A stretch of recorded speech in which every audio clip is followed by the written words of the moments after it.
वळसंग ग्रामपंचायतीच्या उपसरपंचपदी आज निवडणूक पार पडली। यामध्ये समीर कटरे यांची बिनविरोध निवड करण्यात आली असून समीर कटरे हे एक तरुण आहेत, त्यामुळे तरुणांना संधी मिळाल्याने तरुण वर्गात मोठा जल्लोष पाहायला मिळाला। समीर कटरे यांची उपसरपंचपदी निवड होताच एकच जल्लोष करण्यात आला असून गावकऱ्यांनी शुभेच्छा दिल्या।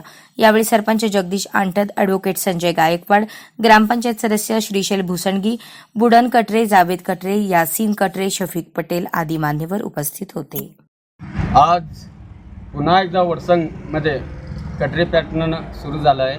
कारण गेल्या 42 वर्षापासून जे कटरे परिवाराने काम केलेलं एक विकासाचं काम, एक सर्व वळसंगकरांनी दाखवलेलं प्रेम, आपुलकी, विश्वास पुन्हा एकदा सिद्ध झालं की बाबा कटरे परिवार हे आपुलकीचं आहे। कारण अनेक वर्षापासून आम्ही काम करत आलेत।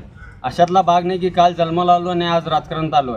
कारण जे दिलेलं प्रेम, आपुलकी, आपला विश्वास हे वळसंगकरांनी गेल्या 1987 पासून स्वर्गीय माझे युसुफ काका, स्वर्गीय माझे वडील अलाउद्दीन कटरे आणि त्याच्यानंतर आलेली परंपरा समीर कटरे, आज त्यांची उपसरपंचपदी निवड झाली। आणि त्याच्यानंतर माझे सहकारी, माझे मोठे बंधू सन्माननीय रहीम कटरे असू दे, यासीन कटरे असू दे आणि सन्माननीय त्यांचे सर्व सहकारी मैनू बागवान, रफिकभाई फुलारी, हे अनेक सर्वांना सोबत घेऊन एक चालणारा कटरे परिवार आहे। अनेक राजकीय खडतर प्रवास सुरू झाले, परंतु त्यातनं आपण कसा रस्ता निघायचं हे सर्वांनी आम्हाला सहकार्य, एक हिंमत दिली। अशाच नवनवीन अपडेटसाठी जनता राज्य न्यूज चॅनलला सबस्क्राईब करा, लाईक करा आणि शेअर करायला विसरू नका।